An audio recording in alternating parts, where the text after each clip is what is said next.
الحمد لله وحده والصلاة والسلام على من لا نبي بعده. أما بعد فأعوذ بالله من الشيطان الرجيم. بسم الله الرحمن الرحيم. شهر رمضان الذي أنزل فيه القرآن. وقال عليه الصلاة والسلام: لكل شيء زكاة وزكاة الجسم الصوم، أو كما قال عليه الصلاة والسلام. صدق الله العظيم وصدق رسوله النبي الكريم، ونحن على ذلك من الشاهدين والشاكرين والمطمئنين، والحمد لله رب العالمين. إن الله وملائكته يصلون على النبي يا أيها الذين آمنوا صلوا عليه وسلموا تسليما. اللهم صل على محمد وعلى آل محمد كما صليت على إبراهيم وعلى آل إبراهيم إنك حميد مجيد. اللهم بارك على محمد وعلى آل محمد كما باركت على إبراهيم وعلى آل إبراهيم إنك حميد مجيد. بزرگ اور دوستوں، اللہ تعالیٰ ہمارے سانے کو اور اس بیٹھنے کو قبول فرمائے. اللہ تعالیٰ ہم سب کی کامل اصلاح فرمائے. رمضان المبارک کا بابرکت مہینہ چل رہا ہے اور دوسرا عاشرہ بھی ختم ہونے کو ہے. 17 دن گزر گئے، آج 18واں دن ہے. صرف 11 دن رہ گئے. یہ 18 دن کس طرح گزرے؟ اللہ تعالیٰ کی عبادت میں کتنا وقت صرف کیا، غفلت میں کتنا وقت گزرا، نافرمانی میں کتنا وقت گزرا. ہر ایک اپنا محاسبہ خود کر لے. حاسبوا قبل ان تحاسبوا. اس سے پہلے کہ تمہارا محاسبہ ہو، خود انسان اپنا محاسبہ شروع کر لے کہ میں نے یہ وقت کس طرح صرف کیا، ضائع کیا یا اس کو کارآمد بنایا. ہر ایک کو خوب معلوم ہے. کیوں؟ انسان تو صرف انسان کے ظاہر کو دیکھتا ہے، باطن کا علم اسے نہیں ہے. تو ہمیں خوب پتہ ہے، مجھے اپنا پتہ ہے، آپ کو اپنا پتہ ہے کہ یہ روزہ رمضان کے 18 دن ہم نے کیسے گزارے. آیا واقعی جیسے روزہ ہونا چاہیے تھا پورے جسم کا روزہ تھا، یا صرف کھانے پینے اور جماع سے اپنے آپ کو روک لیا؟ کس قسم کا روزہ تھا؟ اگر روزہ ہو واقعی، تو پھر اس روزے کی فضیلت وہ کیا ہے کہ اللہ تعالیٰ فرماتے ہیں اس کا اجر اور ثواب میں خود انسان کو دوں گا، یا یہ کہ اس کا اجر اور ثواب میرے سوا اور کچھ نہیں ہو سکتا، میں اس انسان سے راضی ہو جاؤں گا، اپنی محبت اور معرفت اس انسان کو عطا کر دوں گا. لیکن شرط یہ ہے کہ روزہ ہو. اب ہمارا روزہ ہے یا نہیں ہے ہر ایک کو پتہ ہے. زبان کا روزہ تھا یا نہیں، زبان کا روزہ رکھا ہے یا نہیں رکھا. اسی طرح آنکھ کا روزہ ہوا یا نہیں ہوا، کان کا روزہ تھا یا نہیں تھا. اب یہ سارے جسم کا روزہ ہے. کتب علیکم، پورے جسم پر یہ روزہ فرض ہے. اور اخص الخواص کا روزہ بھی وہ کیا ہوتا ہے کہ جو مباحات ہیں، جو حلال چیزیں ہیں، ان کی طرف بھی ان کی توجہ نہیں جاتی. مثلا کھانے کا غم کریں گے کہ رات کو کیا کھائیں گے، سحری میں کیا ہوگا، افطاری میں کیا ہوگا. جو حلال مباح چیزیں اس کی طرف بھی ان کی توجہ نہیں ہوتی. اور فرمایا اگر ان چیزوں کی طرف بھی توجہ چلی گئی تو پھر یہ روزہ نہ رہا. لیکن یہ اخص الخواص کا مقام ہے. اور عوام کا کیا ہے کہ بس صرف منہ پر لگام لگ گئی اور باقی سب گناہ ہو رہے ہیں. اور خواص کا کیا ہے؟ خواص کا روزہ یہ ہے کہ وہ گناہوں سے اپنے آپ کو بچاتے ہیں. نیکی تو کرنی ہے لیکن گناہوں سے بھی اپنے آپ کو بچا رہے ہیں. تو کم از کم اگر خاص الخواص نہیں تو خواص کے زمرے میں شامل ہونے کی کوشش کی جائے کہ انسان نیکی کرنے کی کوشش کرے، گناہوں سے اپنے آپ کو بچائے. یہ 11 دن ہے، یہ سیزن ہے. یہ سیزن پھر ختم ہو جائے گا، یہ سیزن پھر نہیں ملے گا. پھر ایک سجدے پر ایک ہی نیکی آپ کو ملے گی. چلو 10 نیکیاں مل جائیں گی، لیکن اب جو ہے نا 1500 2000 2500 نیکیاں مل رہی ہیں ایک سجدے پر. اور ہر حرکت و سکون وہ عبادت میں لکھی جا رہی ہے.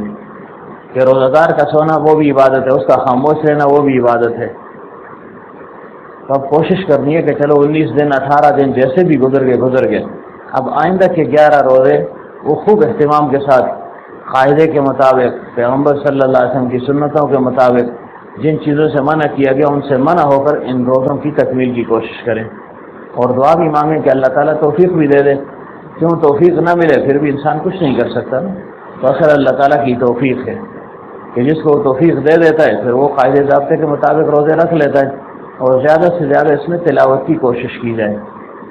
تلاوت کو اپنا خاص معمول بنانے، جو عام دوستوں سے عرض کر رہا ہوں، اور جن کے ذمہ قضا نمازیں ہیں ان کو قضا نمازوں کا اس لیے کہا جاتا ہے کہ پھر بعد میں یہ پڑھنا مشکل ہو جاتی ہیں۔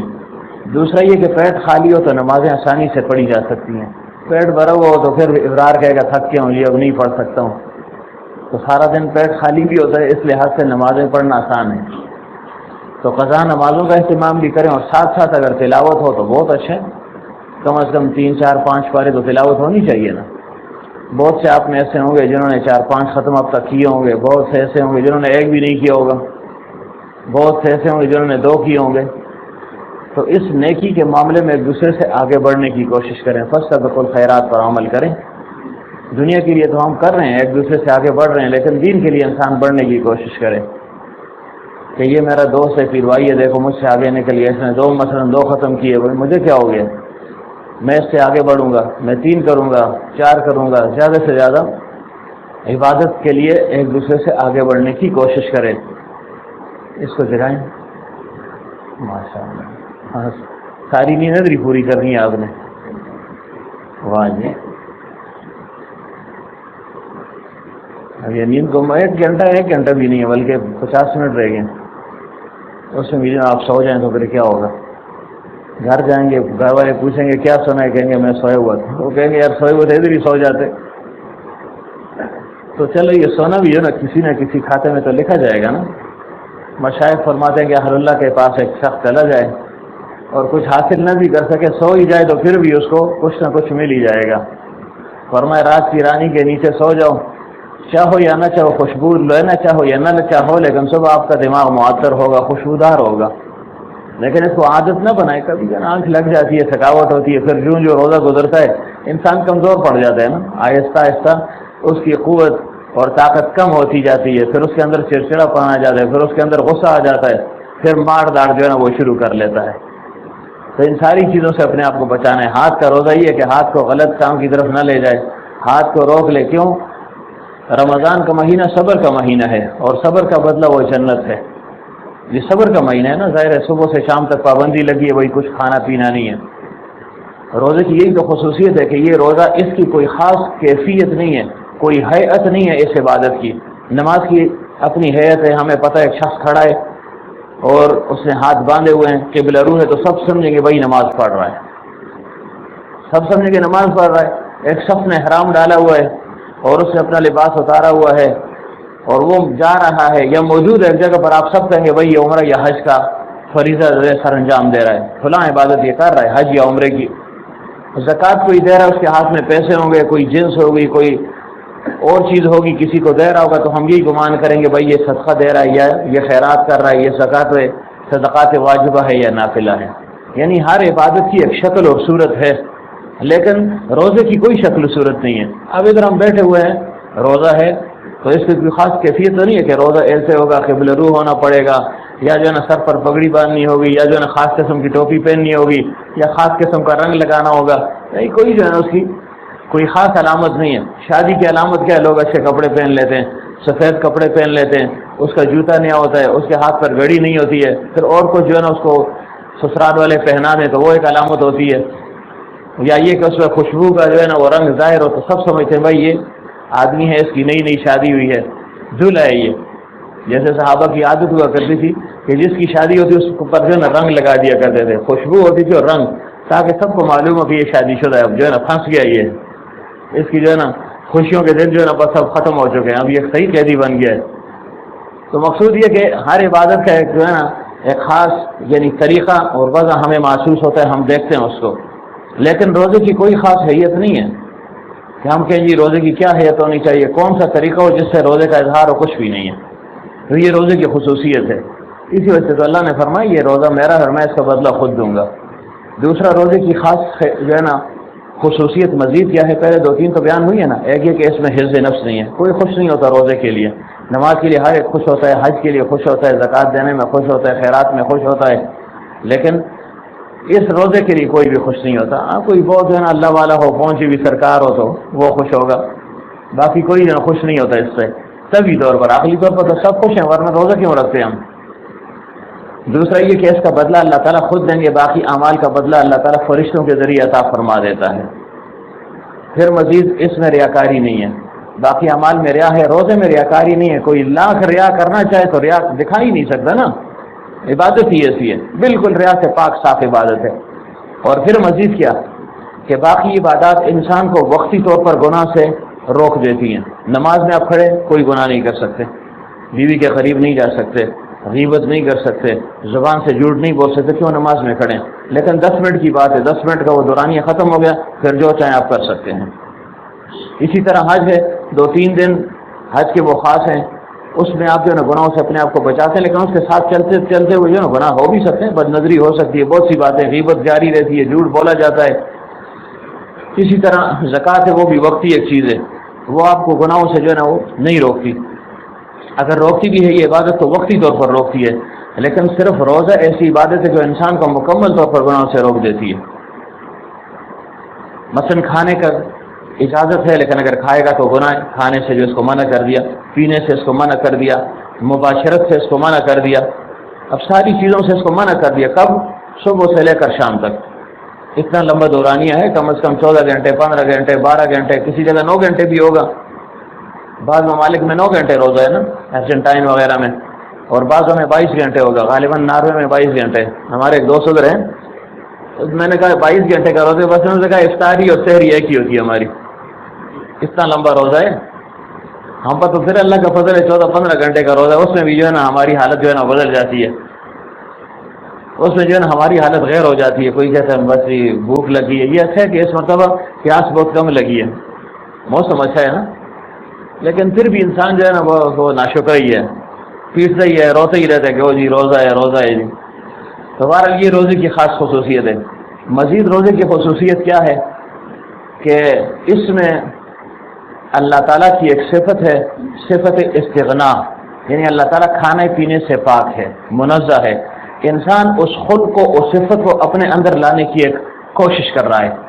اللہ فرماتا ہے یہ صفت اپنے اندر پیدا کرو، تما حرص لالچ یہ تم سے جو ہے نا ختم ہو جائے، استغنا تمہارے اندر آ جائے. تو صبح سے شام تک آپ کھا پی نہیں سکتے، دل چاہ رہا ہے، سب کچھ موجود ہے، لیکن آپ نہیں کھا سکتے. کیوں؟ اللہ تعالیٰ نے پابندی لگا دی. یہ صفت استغنا ہے، اس کے حصول کے لیے انسان کوشش کر رہا ہے.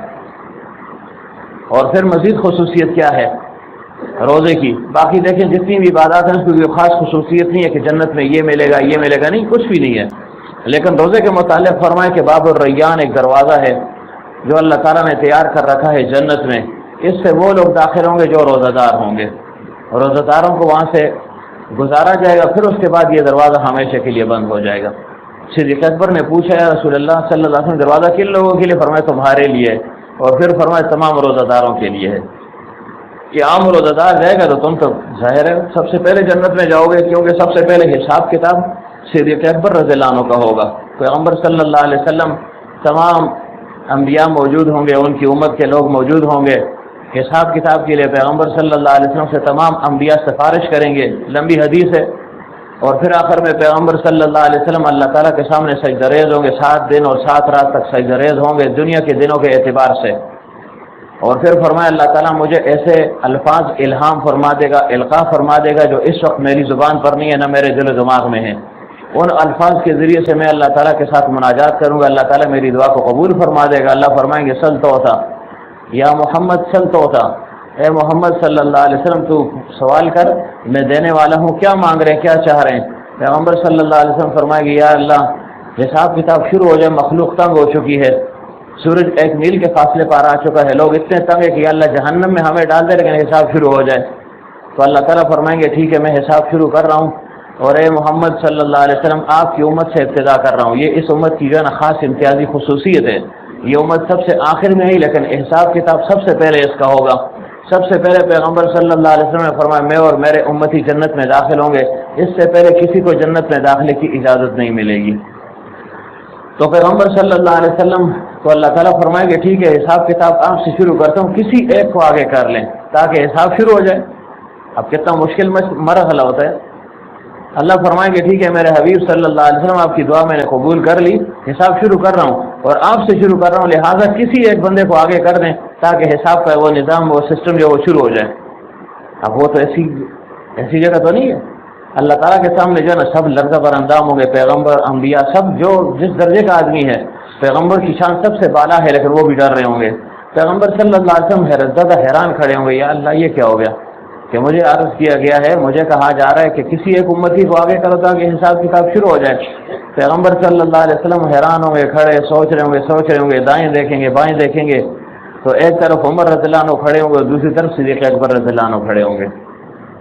یہ کھڑے ہوں گے تو سوچ رہے ہوں گے کس کو کہوں کہ یہ آگے ہو جائے، اس کا حساب ہو جائے۔ تو پیغمبر صلی اللہ علیہ وسلم فرماتے ہیں کہ میں سوچ رہا ہوں کہ عمر کو آگے کر لوں، یہ ذرا دل کا جو ہے نا قوی ہے اور طاقتور ہے، دل کا مضبوط ہے، اس کو کہتا ہوں آگے ہو جاؤں۔ تو عمر رضی اللہ عنہ کو جیسے ہی کہا تو عمر رضی اللہ عنہ جو ہے نا وہ رونے لگ گئے، ان پر ایک جو ہے نا دہشت طاری ہو گئی کہ یا رسول اللہ صلی اللہ علیہ وسلم مجھ میں یہ طاقت نہیں ہے، میری قوت اور طاقت وہ کفار کے لیے تھی، اپنوں کے لیے تھی، مسلمانوں کے لیے تھی، انسانوں کے لیے تھی، اللہ کے سامنے میں قوت اور طاقت کب دکھا سکتا ہوں، مجھ میں یہ طاقت نہیں ہے کہ میں آگے بڑھ جاؤں۔ اور یہ صدیق اکبر ہے نا یہ جو ہے نا سب سے بہتر ہے، اس کو آگے کر لیں۔ جب پیغمبر صلی اللہ علیہ وسلم صدیق اکبر کو فرمائیں گے کہ تم آ جاؤ صدیق تاکہ حساب کتاب شروع ہو جائے، تو صدیق اکبر کہیں گے یا رسول اللہ صلی اللہ علیہ وسلم میرے پاس کیا ہے، کون سا عمل ہے، کس عمل کے بل بوتے پر میں آگے ہو جاؤں اور میرا احتساب شروع ہو جائے، میرا عمل نامہ تلے گا، میرے پاس عمل ہی کیا ہے۔ حالانکہ پیغمبر صلی اللہ علیہ وسلم نے فرمایا میں نے تمام امت میں سے جس نے میرے ساتھ جو احسان کیا تھا سب کے احسان کا بدلہ میں نے دے دیا، لیکن صدیق اکبر رضی اللہ عنہ کے احسانات کا بدلہ میں نہیں دے سکتا ہوں، ان کے احسانات کا بدلہ اللہ تعالیٰ خود دیں گے ان کو۔ اس مقام تک وہ پہنچ چکے تھے۔ انبیاء کے بعد سب سے بڑا مقام، سب سے اونچا درجہ وہ صدیق اکبر رضی اللہ عنہ کا، لیکن اس کے باوجود کتنی خوف اور خشیت ان پر ایک ہیبت طاری ہوگی اور رونے لگ جائیں گے۔ پیغمبر صلی اللہ علیہ وسلم صدیق اکبر ایک دوسرے سے لپٹ جائیں گے۔ پیغمبر صلی اللہ علیہ وسلم فرمائیں گے آگے آؤ تم جو ہے نا ابتدا کرو، دونوں ایک دوسرے کے ساتھ لپٹ کر روئیں گے اور جو ہے نا اتنی سخت نہیں ہوگی۔ پیغمبر صلی اللہ علیہ وسلم ہمت نہیں فرما رہے ہوں گے، صدیق اکبر اتنی ہمت نہیں کر پا رہے ہوں گے کہ میں آگے ہو جاؤں۔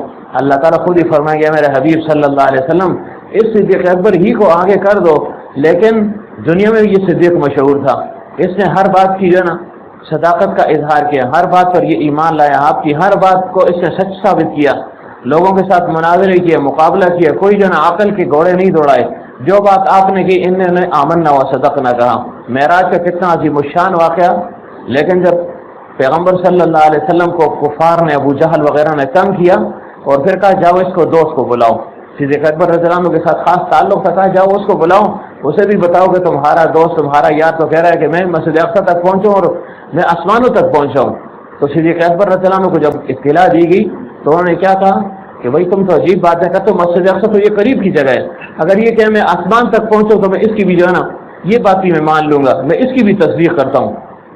پیغمبر صلی اللہ علیہ وسلم نے فرمایا تو نے میرا کام آسان کر دیا، میں نے مسجد اقصی تک کا ذکر کیا تھا، کیوں یہ دنیا دار ہیں، ان کے ذہن میں اتنی بات آ سکتی ہے، اگر یہ انہوں نے مان لی تو آگے آسمان تک پہنچنے خود بخود مان جائیں گے، لیکن ایک صدیق نے کام بالکل آسان کر دیا۔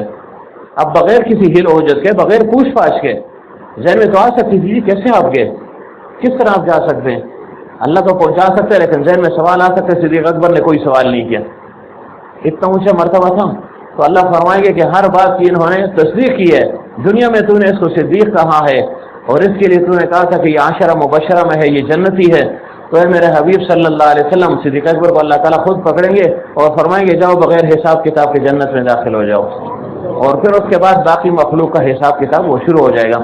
تو مقصود یہ تھا کہ پیغمبر صلی اللہ علیہ وسلم فرمایا کہ اے ابو بکر اس باب الریان سے تم گزرو گے اور جتنے بھی روزہ دار ہیں وہ تمہارے ساتھ اس میں داخل ہو جائیں گے۔ تو اللہ تعالیٰ نے روزہ داروں کے لیے خاص قسم کا دروازہ گویا بنایا ہوا ہے، خاص قسم کی جنت ان کے لیے تیار کر رکھی ہے، لیکن شرط یہ کہ روزہ ہو۔ 19 دن 18 گزر گئے، ان باقی دنوں کو جو ہے نا وہ قیمتی بنا لیں۔ قیمتی کیا ہوگا؟ اپنے گھر تک محدود ہو جائیں، اپنی خانقاہوں تک محدود ہو جائیں، اپنی مساجد تک محدود ہو جائیں، پھر دیکھیے جو نا آپ گناہوں سے تو بچ جائیں گے نا، اگر نیکی نہ کی کم از کم گناہ سے تو بچ جائیں گے نا، گناہ سے بچ جائیں گے۔ پھر جو آگے ایام بھی آ رہے ہیں، کل پرسوں سے لوگ اعتکاف پر بیٹھ جائیں گے، اس کا اہتمام کریں، اس میں بیٹھ جائیں۔ تاکہ اللہ تعالیٰ کی رحمتوں کا جو ہے نا خاص نزول شروع ہو جائے. نزول تو ہے لیکن اللہ تعالیٰ انسان کو چاہیے کہ اللہ تعالیٰ کو اپنی طرف مزید جو ہے نا وہ متوجہ کرنے کی کوشش کر دے کہ اللہ کی رحمت میری طرف متوجہ ہو جائے. تو روزے کو روزہ کرنا ہوگا, پھر جو ہے نا اس کا مزہ ہے. روزے کی کیا خصوصیت ہے, مزید کیا خصوصیت ہے؟ فرمائے 3 اعمال ایسے ہیں, 3 کہ جن کو اللہ تعالیٰ حقوق العباد میں نہیں دے گا. جب انسان کا محاسبہ ہوگا تو جتنے بھی اس پر حقوق ہیں وہ حقوق اس سے دلوائے جائیں گے. اگر حقوق العباد میں سے کسی کے ساتھ ظلم کیا ہے, خیانت کی ہے, مارا ہے, پیٹا ہے, غیبت کی ہے اور الزام وغیرہ بہتان لگائے ہیں, تو اللہ تعالیٰ اس کی نیکیاں ان لوگوں کو دیتا رہے گا. جو مظلوم ہیں, جو متاثرین ہیں, ان کو اس شخص کی, اس ظالم کی نیکیاں دی جائیں گی. اور اگر پھر بھی اہل حقوق باقی رہ گئے تو ان کے گناہ اس کے سر پر ڈال دیے جائیں گے. یہ اعمال یعنی روزہ ہے, نماز ہے, جتنی بھی عبادات ہیں تو خود خاص عبادتیں ہیں وہ اللہ تعالیٰ اس کے کھاتے سے ہٹا کر ان کے کھاتے میں لکھ دے گا. لیکن 3 اعمال ایسے ہیں کہ جو اللہ تعالیٰ حقوق العباد میں نہیں دے گا. وہ 3 کون سی ہیں؟ پہلا ایمان. ایمان اللہ تعالیٰ کسی کے کھاتے میں نہیں دے گا. ایک شخص ہے وہ ظالم ہے, دوسرا مظلوم ہے, نیکیاں تو اس کو مل جائیں گی اس ظالم کی, لیکن اس کا ایمان اللہ تعالیٰ نہیں دے گا. کیوں؟ ایمان دے دیا تو یہ تو کافر بن گیا, پھر تو ہمیشہ کے لیے جہنمی ہوگا. تو اللہ تعالیٰ اس کا ایمان کسی کو نہیں دیں گے. چلو جیسا بھی ہے, ٹوٹا پھوٹا ایمان ہے, کمزور ایمان ہے, اس ایمان کے بلبوتے پر بالآخر عذاب کے بعد, سزا کھانے کے بعد اور جہنم میں جلنے کے بعد اللہ تعالیٰ اس کو جنت میں داخل کر دے گا, جہنم سے نکال دے گا ایمان کے بلبوتے پر. تو ایمان اللہ تعالیٰ کسی کو نہیں دے گا حقوق العباد میں. دوسرا, فضلی اعمال اللہ تعالیٰ کسی کو نہیں دے گا. تھوڑا تھوڑا جو ہے نا دوست آگے ہو جائیں. فضلی اعمال یہ اللہ تعالیٰ کسی کو نہیں دے گا.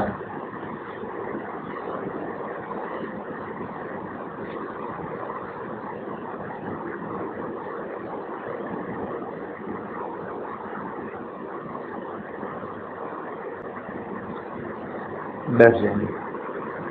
فضلی اعمال اللہ تعالیٰ حقوق العباد میں نہیں دے گا. فضلی اعمال کیا ہیں؟ یہ بار بار یہ باتیں سنی ہوئی ہیں, صرف یادداشت ہو جائے ان باتوں کی.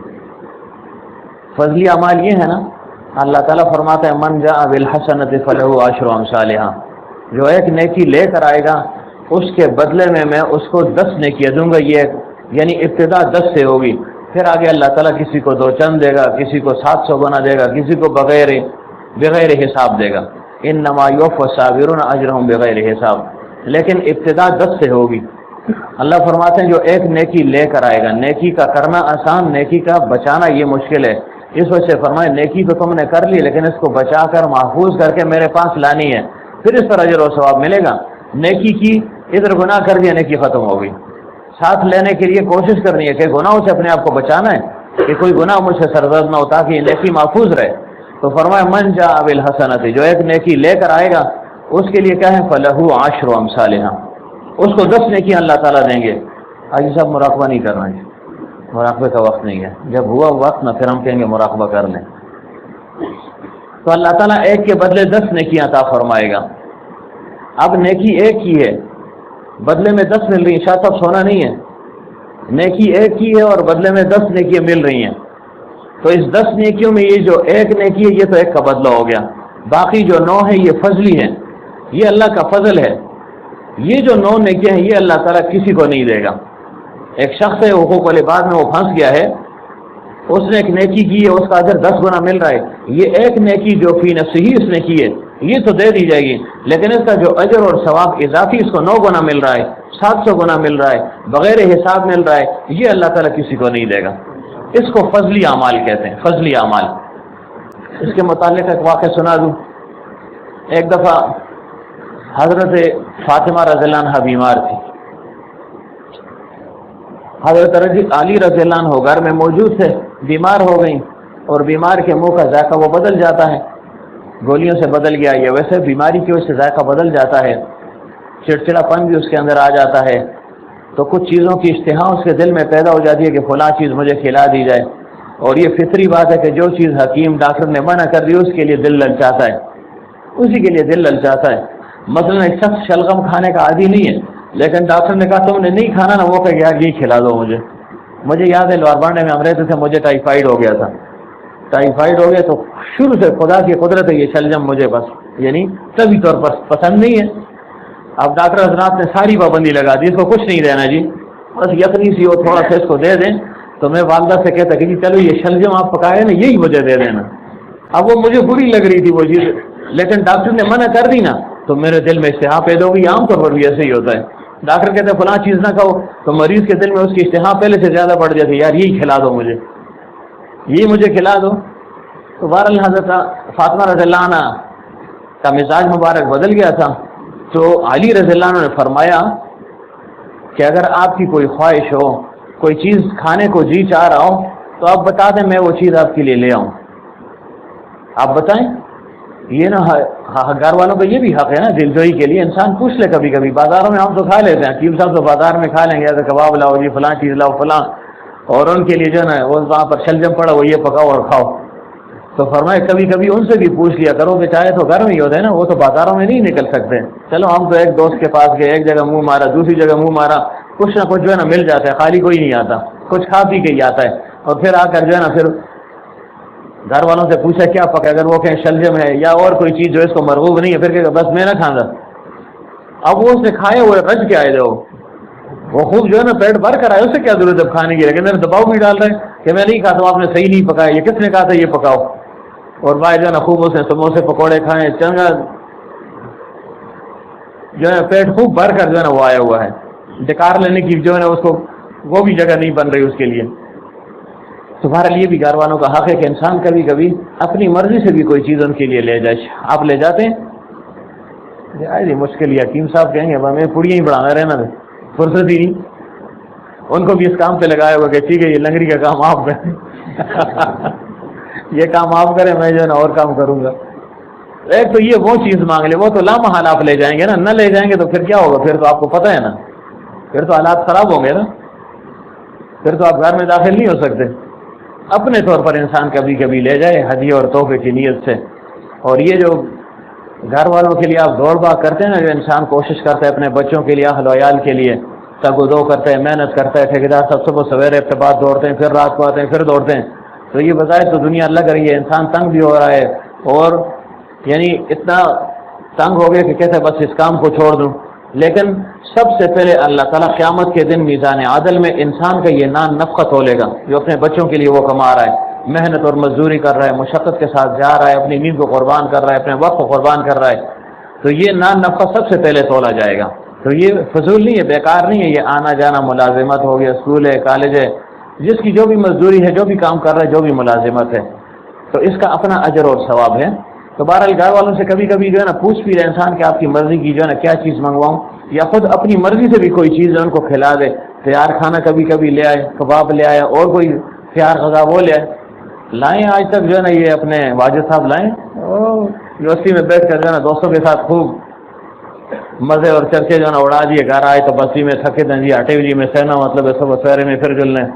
کبھی یہ جو ہے نا مزاج بدلا ہوتا ہے نا. ہمارا یہ بھی جو ہے نا گھر والوں کے حقوق میں سے ہے کہ ان کی دلجوئی انسان کرے.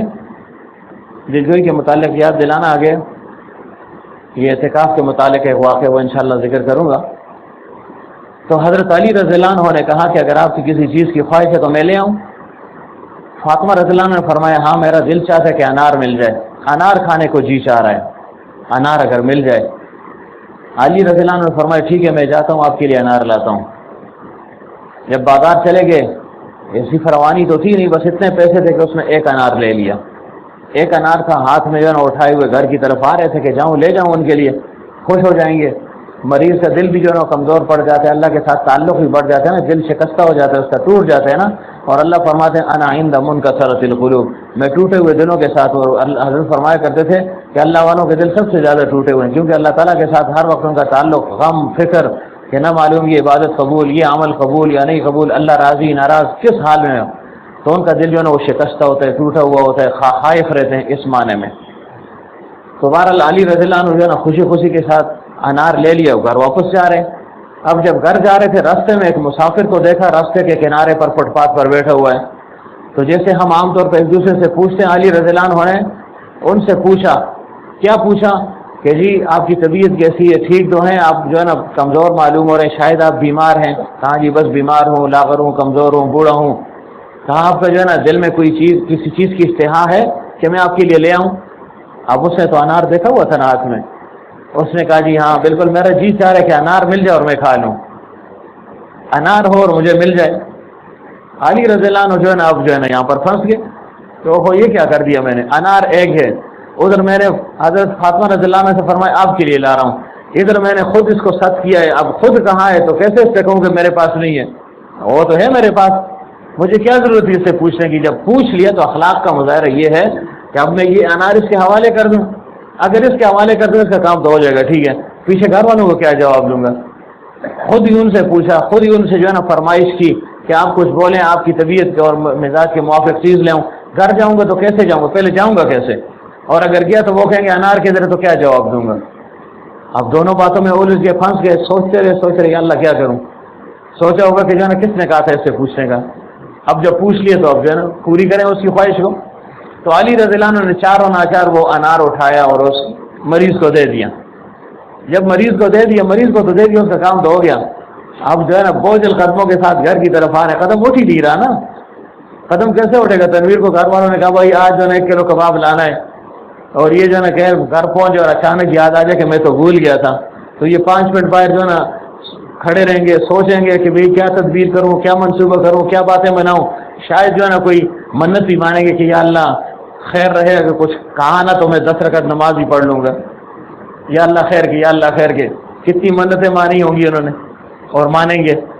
تو بہرحال علی رضی اللہ عنہ گھر تک پہنچ گئے، لیکن بوجھل قدموں کے ساتھ کہ بھئی اب جواب کیا دوں گا، کیا کہوں گا ان سے، شرمندگی ہوگی، وہ کہیں گے خود ہی پوچھو، اور خود جو ہے نا اب انکار کر دیا۔ لیکن خدا کی قدرت کے جب علی رضی اللہ عنہ گھر کے اندر داخل ہوئے تو دیکھا کہ حضرت فاطمہ رضی اللہ عنہ کے پاس جھاڑو، اور گھر میں جو ہے نا جھاڑو دے رہی ہیں، بالکل صحت یاب ہو گئی تھی، ٹھیک ٹھاک تندرست ہو گئی تھی۔ علی رضی اللہ عنہ حیران بھی ہوئے، خوش بھی ہو گئے کہ چلو اللہ تعالیٰ نے ان کو صحت عطا فرما دی، لیکن ساتھ ہم کہتے ہیں بلش بھی تھے نا، شرمندہ بھی تھے کہ یہ کہیں گے میرا انار کدھر ہے، میں کیا کہوں گا، انار تو میں مریض کو دے کر آ گیا ہوں۔ اب یہ اسی ادھیڑ بن میں تھے کہ ان کو کیا کہوں۔ تو حضرت فاطمہ رضی اللہ عنہ نے علی رضی اللہ عنہ کو دیکھا، جب نظر پڑی تو مسکرائیں، اور اللہ تعالیٰ نے یہ واقعہ، یہ جو ان کے ساتھ گزرا، بطور الہام کے اللہ تعالیٰ کشف کے ذریعے سے ان کو اس کی اطلاع دے دی تھی۔ تو حضرت فاطمہ رضی اللہ عنہ نے فرمایا کہ آپ کوئی غم اور کوئی فکر نہ کریں، کسی غم اور فکر کی اور شرمندگی کی ضرورت نہیں ہے۔ جیسے ہی آپ نے وہ انار ادھر اس فقیر کو، اس تنگدست کو، اس مفلس کو، مجبور اور مضطر شخص کو دیا، اللہ تعالیٰ نے اس کے بدلے میں مجھے صحت عطا فرما دی، مجھے صحت عطا فرمائی۔ دیکھیں آپ جو ہے میں جھاڑو لگا رہی ہوں، پہلے میں اٹھنے کے قابل نہیں تھی، سکتی نہیں تھی، اور فرمایا اب وہ انار کھانے کی اشتہا میری ختم ہو گئی ہے، دل ہی نہیں چاہ رہا وہ انار کھانے کو۔ آپ جو ہے نا شرمندگی نہ اٹھائیں اور پریشان نہ ہو۔ تو کیا معلوم ہوا کہ صدقہ رد البلا ہے، دافع البلا ہے، صدقات دیتے رہیں، اس سے جو ہے نا بلائیں دور ہوتی ہیں، مصائب دور ہوتے ہیں، آلام دور ہوتی ہیں، بیماریاں دور ہوتی ہیں، پیغمبر صلی اللہ علیہ وسلم نے فرمایا ہے۔ تو یہ مہینہ تو ہے ہی سخاوت کا، ہے نا، سخاوت کا مظاہرہ کریں، کسی کو جو ہے نا افطاری دے دیں، نقد کی صورت میں دے دیں، اپنے پاس بلا کر اس کو کھلا دیں، یا اور کوئی جنس کی صورت میں اس کو دے دیں، کچھ نہ کچھ کر لیں، کچھ نہ کچھ جو ہے نا وہ کر لیں۔ الماء والملح والنار پر ہی عمل کر دیں، پانی کسی کو دے دیں، آگ دے دیں، ماچس دے دیں، نمک وغیرہ دے دیں، تو پھر کسی نہ کسی کھاتے میں جو ہے نا لکھا جائے گا۔ کھجور کسی کو جو ہے نا 1 پاؤ، آدھ پاؤ، چند 10-20 روپے کی لے کر دے دیں، ایک وقت کی افطاری اس کی ہو جائے گی، اس پر جو ہے نا آپ کو اجر اور ثواب مل جائے گا۔ آسان ہے، سخاوت آسان ہے، یہ مقصود نہیں کہ آپ لاکھوں اور ہزاروں کے حساب سے دیں گے، جتنی انسان کی قدرت استطاعت ہو اتنا وہ کرتا رہے۔ پیغمبر صلی اللہ علیہ وسلم کی جود و سخا فرمائے ہوا سے بھی زیادہ تیز ہوا کرتی تھی رمضان المبارک کے مہینے میں، اور ہمارے اکابر کا تو طریقہ یہی تھا کہ ان کے دسترخوان پر 150، 200، 300، 400، ہزاروں تک افراد پہنچ جاتے تھے شیخ زکریا رحمۃ اللہ علیہ کے دسترخوان پر، خصوصیت کے ساتھ پورے رمضان میں۔ اور پھر ہر شخص کے مزاج سے وہ واقف تھے، جس علاقے کا وہ آدمی ہوتا اس سے جا کر پوچھتے، ہاں بھائی آپ کہاں سے آئے؟ مثلا کوئی کہتا جی میں جو ہے نا کلکتہ سے مثلاً آیا ہوں، کیونکہ وہاں تھے وہ کہ میں کلکتہ سے آیا ہوں، یا مثلا چلو ہمارا پاکستان ہے، اب کہاں سے آئے جی؟ ایک کہتا ہے مثلا جی میں لسا نواب سے آیا ہوں، کسی نے کہا میں شنکیاری سے آیا ہوں، کسی نے کہا میں ابتباد سے آیا ہوں، کسی نے کہا جی میں جو ہے حسن ابدال سے آیا ہوں، کسی نے کہا میں جی پشاور سے آیا ہوں، کسی نے کہا میں 400 سے آیا ہوں۔ تو پوچھتے کہ آپ کے علاقے کی جو ہے نا خاص غذا کیا ہے، مشہور چیز وہاں پر کیا ہے، مشہور ڈش کیا ہے، وہاں کون سی چیز لوگ زیادہ جو ہے نا شوق کے ساتھ جو ہے نا وہ کھاتے ہیں اور استعمال کرتے ہیں. ہم آج سونا نہیں ہے، کون سی چیز استعمال کرتے ہیں؟ تو وہ کہتا ہے مثلاً جی فلاں چیز ہم وہاں کھاتے ہیں. اچھا جی سنب دال ہوا کہتے ہیں جی کہ وہاں کی دال مشہور ہے، وہ زیادہ ہم کھاتے ہیں. لالا موسیٰ کی دال مشہور ہے جی، وہاں سے ایک آدمی آیا وہ اس کی تعریف کرے گا. تو اس آدمی کے مزاج کو دیکھتے اس کے علاقے کی مناسبت سے وہی چیز اس کے لیے افطاری میں تیار کرواتے تھے. وہی چیز، کوئی حلوے کا شوقین ہوتا تو اس کے لیے حلوہ تیار ہوتا. پھر جا کر پوچھتے کہ ہاں بھائی آپ کو حلوہ ملا یا نہیں ملا. دوسرے سے پوچھتے آپ کو دال ملی یا نہیں. تیسرے سے کہا آپ کو جو ہے نا حکیم صاحب آپ کو گوشت ملا یا نہیں ملا، چھوٹا گوشت ملا یا نہیں ملا. ہاں جی ملا ہے جی ٹھیک ہے. اتنا اہتمام کرتے تھے. ہم تو کہتے ہیں چلو ایک چیز پک گئی سب کھاؤ، یہ بھی غنیمت ہے اگر اس طرح جو کر لیں. لیکن وہ باقاعدہ ہر ایک سے پوچھا کرتے تھے کہ فلاں علاقے کا آدمی ہے، ان کے مزاج جو ہے نا اس چیز کی طرف جاتا ہے. مثلا کوئی قہوے کا شوقین ہے، کوئی چائے کا شوقین ہے، کوئی کم میٹھا کوئی زیادہ میٹھا. ساری چیزوں کا اہتمام فرمایا کرتے تھے، ساری چیزوں کا. کسی نے کہا حضرت خانقاہ پر اتنا بوجھ آ گیا، پتہ نہیں 1 لاکھ کے اس وقت یہ 4 لاکھ کا قرضہ چڑھ گیا ہے. فرمایا میری اس خانقاہ میں ایک دفعہ کوئی آج اور وہ کہے کہ ایک صدق کے دل کے ساتھ کہ اللہ لفظ اللہ ایک دفعہ کہتے، فرمایا میرا سارا قرضہ جو ہے نا وہ ختم ہو جائے گا. کہ میں اس کے لیے یہ سب کچھ کر رہا ہوں کہ اللہ تعالیٰ کا یہ نام لے لیں، یہاں پر ذکر اذکار ہو، تلاوت ہو، عبادت ہو، تو اللہ تعالیٰ میری کفالت فرمائے گا. کیوں من کان للہ کان اللہ لہ، جو اللہ کے لیے سخاوت کرتا ہے پھر اللہ تعالیٰ اس کو ایسے چھوڑتا نہیں ہے. وہ بزرگ کا نام بھول گیا ہوں کہ وہ روزانہ 50 آدمیوں کو افطاری کروایا کرتے تھے. 50 آدمیوں کو ڈھونڈتے تھے آدمیوں کو کہ 50 پورے ہو گئے، پھر کہتے جی اب جو ہے نا آؤ، پھر ان کے ساتھ بیٹھ کر افطاری کیا کرتے تھے. اب تو ہم جو ہے نا اکیلے ہی کرتے ہیں. دل میں دھڑکا بھی ہوتا ہے کہ بھائی کوئی مسافر آواز ہی نہ دے دیں، کوئی آ ہی نہ جائے. بڑے مندے پہلے آئے ہو، رمضان ہے بھائی، کس نے کہا تھا گھر سے نکلنے کی؟ رمضان میں تو لوگ گھر میں رہے ہیں. رمضان کا مہمان ہمیں بہت برا لگتا ہے کہ رمضان میں کوئی نہ آ جائے. حالانکہ رمضان میں تو ساری چیزیں ہوتی ہیں، کوئی خاص تکلف نہیں کرنا پڑتا. جو موجود ہو، موجود میں جو ہے نا وہ ساری چیزیں ہوتی ہیں. کھکڑی اس میں موجود ہے، اور پتہ نہیں وہ کیا ہندوانہ ہے کہ کیا تربوز ہے کہ خربوز ہے، ان کا فرق بھی ابھی تک میں نہ کر سکا. یہ بھی موجود ہے، کھجوریں موجود ہیں، کیلا موجود ہے، آم موجود ہے. یہی چیزیں ہوتی ہیں نا مہمان کے لیے، وہ آپ نے اپنے لیے تیار کر رکھی ہیں. کھانا عمومی طور پر جو ہے نا سبزی بہت کم پکاتے ہیں، زیادہ تر گوشت کا اہتمام ہوتا ہے. کبھی جو ہے نا سبزی بھی پک جاتی ہے. یہ ساری چیزیں موجود ہوتی ہیں. تو مہمان کا دینا ان دنوں میں رمضان میں بہت آسان ہے. ٹینشن نہ لی جائے کہ وہ مہمان آئے گا کیا کروں گا. نہیں، کچھ نہ کرو، جو تیار ہے وہی اس کو کھلاؤ. لیکن ہمارا دل جو ہے نا وہ بہت کمزور ہو گیا نا. دل ہے تو چھوٹا ہے لیکن اس میں وہ وسعت نہیں ہے نا. ہے تو دل تو چھوٹا ہی ہوتا ہے نا. ہمارے یہاں کے آدمی تھے بہت ہو چکے ہیں. حضرت نے ان کو فرمایا، کوئی ان کا کیس چل رہا تھا کہ فلاں صاحب آپ ذرا دل بڑا کر دیں. آپ جی ذرا دے نہ رہے مانتے نا بڑوں کے خوندے تھا بسنگ کا کٹ کم ہوئی دی بڑوں کے خوندے بھی تھی نہ کٹی کی بھی. تو جو ہے نا وسعت پیدا کریں، صحابت کا جذبہ اپنے اندر جو ہے نا وہ پیدا کرنے کی کوشش کریں.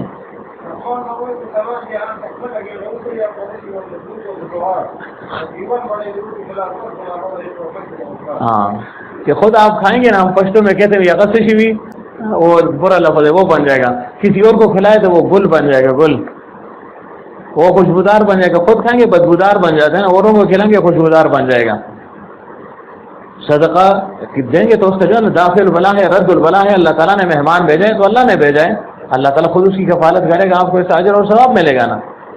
سخاوت ایسی چیز تو نہیں ہے کہ ہم سخاوت جو ہے نا نام لیتے ہیں اور کریں نا. سخاوت تو کرنے سے آئے گی نا. صحابہ کیسے سخی ہوا کرتے تھے، ایک دوسرے پر جو ہے نا دوسرے کو ترجیح دیتے تھے. کوشش کرتے تھے یہ چیز یہ کھا لے اور جو ہے نا میں کھاؤں یا نہ کھاؤں لیکن یہ دوسرا کھا لے. عربوں میں دیکھیں سخاوت ہوتی ہے نا. رمضان کے مہینے میں ایک کھینچتا ہے بھائی میرے دسترخوان پر بیٹھو، دوسرا کہتے ہیں نہیں میرے پاس بیٹھو. لڑتے ہیں آپس میں، تم نے اس کو کیوں کھینچا، یہ میرے پاس آ رہا تھا تم نے کیوں کیا. خود نہیں کھاتے لوگوں کو کھلاتے رہتے ہیں. اللہ نے جو ہے جذبہ ان کو دیا نا سخاوت کا، تو پھر اللہ ان کو جو ہے نا نواز بھی رہا ہے نا. تو تنقید کرنی اور جو ہے نا کمی کوتاہی تو ہر انسان میں، اس کے ساتھ ہمیں کیا سروکار ہے. خود ما صفا داما قدر، اچھی صفت کو لے لو، بری کو مت لو. بس بری باتوں کو چھوڑ دو، اچھی صفت کو لینے کی کوشش کریں. ہم اچھی صفت اپنی تو ظاہر کرتے ہیں، دوسرے کی برائی کو ظاہر کرتے ہیں. اپنی برائی کو چھپاتے ہیں اور دوسرے کی برائی کو جو ہے نا ظاہر کرتے ہیں. تو فرمایا خود ما صفا، صاف بات کو لے لو، اور داما قدر، جو مقدر کرنے والی بات ہو، جو نفرت انگیز بات ہو، جو معیوب بات ہو، اس کو چھوڑ دو. تو یہ بات کیا میں بات کر رہا تھا. ہاں علی رضی اللہ عنہ نے فرمایا یعنی انہوں نے فرمایا کہ بس میں صحت یاب ہو چکی ہوں اور اب میری اشتہا نہیں ہے، تو صدقہ جو ہے نا اضاف الولا رد الولا ہے، اس کے لیے جو ہے نا کوشش کریں. غریب غربا بہت ہوتے ہیں، اپنے اقارب میں رشتہ داروں میں غریب ہوں گے، ان کی مدد پہلے کریں. الحق للقریب ثم للبعید. لیکن ہم چونکہ جو ہے نا اس کے ساتھ تعلق خراب ہوتا ہے تو ہم کہتے ہیں بس یہی موقع ہے، اس سے جو ہے نا خوب انتقام لو. اس کو کچھ نہیں دیتے اور دور دور تک جو ہے نا پیسے بیچتے ہیں اور خیرات دیتے ہیں تاکہ ان لوگوں کا کام ہو جائے. تو ایسی خیرات اللہ تعالیٰ کیسے قبول کرے گا کہ پاس میں پڑوس میں اپنا رشتہ دار ہے، قریب ہے، عائزہ میں سے وہ تو بیچارہ بھوک سے مر رہا ہے، مفلس ہے، تنگ دست ہے، انتظار میں، اور آپ جو ہے نا اور لوگوں کو نواز رہے ہیں. تو ایسا بھی نہ کیا جائے. بہرحال حضرت علی رضی اللہ عنہ خوش ہو گئے کہ چلو یا اللہ شکر ہے، ان کی اشتہا بھی ختم ہو گئی اور ان کو اللہ نے صحت بھی دے دی. بیٹھے ہوئے تھے، اتنے میں کسی نے دروازہ کھٹکھٹایا.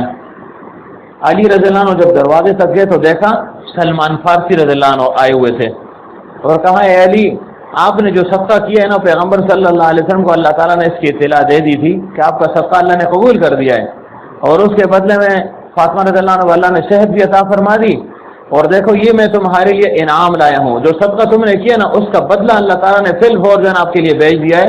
پیغمبر صلی اللہ علیہ وسلم نے یہ بھیجا، یہ لے لو، یہ جو ہے نا ہے یہ آپ کے لیے آیا ہے. علی رضی اللہ عنہ جب لیا، وہ 9 انڈے تھے یا 9 انار تھے، گنا 1 2 3 4 5 6 7 8 9.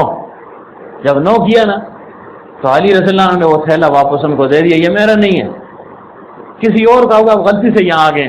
کہا نہیں آپ کے لیے بھیجا ہے. فرمایا یہ نہیں ہے، میرا نہیں ہے نا. کہ کیسے آپ کہتے ہیں کہ اگر میرا ہوتا، اللہ فرماتے من جاء بالحسنۃ فلہ عشر امثالھا، جو ایک نیکی لے کر آ گیا میں اس کو 10 دوں گا. یہ تو 9 ہے، 10واں کدھر گیا؟ تو سلمان فارسی رضی اللہ عنہ مسکرائے اور اپنی آستین سے جو ہے وہ آخری سیب کا دانہ یا انار کا دانہ نکالا اور کہا یہ بھی لے لو. میں آپ کی آزمائش کر رہا تھا کہ آپ کو اس آیت پر پیغمبر صلی اللہ علیہ وسلم کے قول پر کتنا یقین ہے. تو صحابہ کا ایسا یقین تھا، پکا ایمان تھا ان کا، پکا یقین تھا. تو یہ اس کو کیا کہتے ہیں؟ یہ فضلی اعمال ہیں. دیا ایک تھا، بدلے میں 10 مل گئے. ایک کے بدلے میں 1 تو دے دیا جائے گا، لیکن یہ 9 اللہ تعالیٰ محفوظ رکھیں گے، یہ اس کی نجات کا ذریعہ بھی بن جائیں گے. 2 باتیں ہو گئی. تیسری بات، تیسرا عمل جو اللہ تعالیٰ حقوق والعباد میں نہیں دے گا وہ روزے کا عمل ہے. روزہ اللہ تعالیٰ حقوق والعباد میں کسی کو نہیں دے گا. گنگوئی رحمۃ اللہ علیہ فرماتے نہیں دیا جائے گا. تثبیت ایسے کی گئی ہے کہ اگر روزہ ہوا واقعی پھر تو نہیں دیا جائے گا، اور اگر صرف جو ہے نا بس لگام ڈالی ہوئی ہے، بوکا باندھا ہوا، اس نے منہ کو باندھا ہوا ہے، بس خرتا بوکا چول رہا، اگر ایسا روزہ ہے تو یہ پھر حقوق والعباد میں دیا جائے گا. لیکن جمہور اس طرف گئے ہیں. یہ حضرت گنگوئی رحمۃ اللہ علیہ کی تحقیق ہے. جمہور کیا کہتے ہیں؟ جیسے روزہ بھی ہو، ٹوٹا پھوٹا ہو، کمزور ہو، لیکن روزہ ہو کم از کم، تو یہ اللہ تعالیٰ حقوق والعباد میں نہیں دے گا. اتنی جو ہے محترم بشان عبادت ہے تو اس کا اہتمام کریں نا. روزے میں جان کیسے پڑے گی؟ ذکر اذکار کے ذریعے سے، تلاوت کے ذریعے سے. یہ باہر کسی کی گاڑی کھڑی ہے جی، 911 نمبر ہے اس کا، آلٹو، رستے میں کھڑی ہے، اگر کسی کو تو رستے سے الگ کر دے، ہٹا دیں. تو عارض کیا کر رہا تھا کہ یہ روزے کی خصوصیت ہے کہ اللہ تعالیٰ اس کو حقوق والعباد میں بھی نہیں دے گا. حالانکہ حقوق والعباد کا معاملہ کتنا سخت ہے. باقی سارے عمل دے دیے جائیں گے، حج دے دیا جائے گا، عمرے دے دیے جائیں گے، زکاتیں دے دی جائیں گی، نمازیں دے دی جائیں گی، لیکن روزے کی عبادت یہ اللہ تعالیٰ نہیں دے گا. یہ حقوق والعباد میں نہیں دیا جائے گا. یہی انسان کی نجات کا ذریعہ بن جائے گا. لیکن روزہ رکھے تو صحیح نا. کتنے لوگ ایسے ہیں کہ وہ روزہ بھی نہیں رکھتے. معمولی سی بات پر کام کے لیے جا رہا ہوں، کل جو ہے نا ہمارے پتہ نہیں کون تھے وہ عزیز دوست ہے، ان کے جو ہے نا گھر والوں کا میسج آیا تھا کہ ہمارے پڑوس میں ایک آدمی ہے وہ روزہ نہیں رکھتا. کیوں نہیں رکھتا بھائی؟ کہ جو ہے نا میں صبح کام کے لیے جاتا ہوں، تھکا ماندہ ہوتا ہوں، رات کو آ جاتا ہوں، پھر جو ہے نا ہمت نہیں ہوتی سحری کے لیے اٹھنے کی. روزہ کھا لیا. کبھی پیاس زیادہ لگ گئی جی، کام مشقت والا ہوتا ہے، اس دن میں روزہ نہیں رکھتا ہوں. اپنی مرضی ہے، اپنی مرضی کے روزے تو اللہ کو قبول نہیں ہے. یہ تو اللہ نے جو حکم دیا اس کے مطابق انسان رکھے گا نا. اپنی مرضی سے آپ جو ہے 11 مہینوں میں رکھے نا، کس نے روکا ہے آپ کو؟ لیکن یہ مہینہ اللہ تعالیٰ نے جیسے حکم فرمایا اسی طرح یہ رکھنے پڑیں گے. تو یہ روزے کی خاص خصوصیت ہے. دوسرا فرمایا کہ روزہ یہ شہوات کا توڑ ہے. شہوات باطنی، شہوات ظاہری، اس کا توڑ ہے. یہ مسلسل آپ روزے رکھیں گے تو انسان کی یہ شہوت، وہ جذبہ وہ کم ہو جاتے ہیں. ورنہ رمضان کا مہینہ گزر رہا ہے، آپ کو پتہ ہوگا. کیوں ٹھیکیدار صاحب بس آتے ہیں سڑنا دے وہ مت شرابیوں پڑھ کے آ جائیں تھکے نہ میں سڑنا نہیں ہو. تو جو ہے نا یہ اس کا توڑ ہے. اسی وجہ سے مشائخ فرماتے ہیں کہ اگر کوئی غیر شادی شدہ ہو اس کو حکم فرماتے تھے کہ جب تک تمہاری شادی کا انتظام نہیں ہو تو مسلسل روزے رکھا کرو. 1 مہینہ رکھو، 2 مہینے رکھو، تاکہ یہ قوت اور طاقت کمزور پڑ جائے، اور نہ ہوا تو پھر 100 میں مثال کا کہہ دیا جاتا ہے کہ بھائی 1 دن روزہ رکھو، 1 دن افطار کرو، ایسے جو ہے نا معاملات کو چلاؤ۔ جتنا پیٹ خالی ہوگا نا تو یہ شہوت خود بخود جو ہے نا کم ہوتی جاتی ہے، جتنا مرغن کھائیں گے، ٹیسٹی کھائیں گے تو جو ہے شہوت ابھرے گی، سادہ کھائیں گے تو میدا جو ہے نا وہ ٹھنڈا ہی رہے گا، گرمائش اس میں نہیں آئے گی۔ تو بہرحال فرمایا کہ یہ شہوات کا توڑ ہے، اور شہوات یہ شیطان کے حوائل ہیں، شیطان کی رسیاں ہیں، شہوات کے ذریعے سے انسان کو گمراہ کرتا ہے۔ پیغمبر صلی اللہ علیہ وسلم نے فرمایا کہ شہوات شیطان کی حوائل ہیں، تم بھوک کے راستے سے، بھوک کے ذریعے سے اس کا راستہ بند کر دو، بھوک کے ذریعے سے اس کا راستہ بند کر دو۔ یعنی شہوات کو کیسے توڑو گے، شیطان کا مقابلہ کیسے کرو گے؟ ذرا سارا دن خالی پیٹ رہ جاؤ، پھر دیکھو اس کا علاج معالجہ ہوتا ہے یا نہیں، پھر شیطان تم پر غلبہ حاصل نہیں کر سکے گا۔ یعنی بھوک کے ذریعے سے ان شہوات کا توڑ جو ہے نا وہ پیدا کرو، اس کو توڑ ایسے ہی تم دو گے، اس کا مقابلہ ایسے کرو گے کہ کچھ وقت جو ہے نا پیٹ آپ کا خالی رہے گا۔ تو یہ روزے کی خاص خصوصیت ہے۔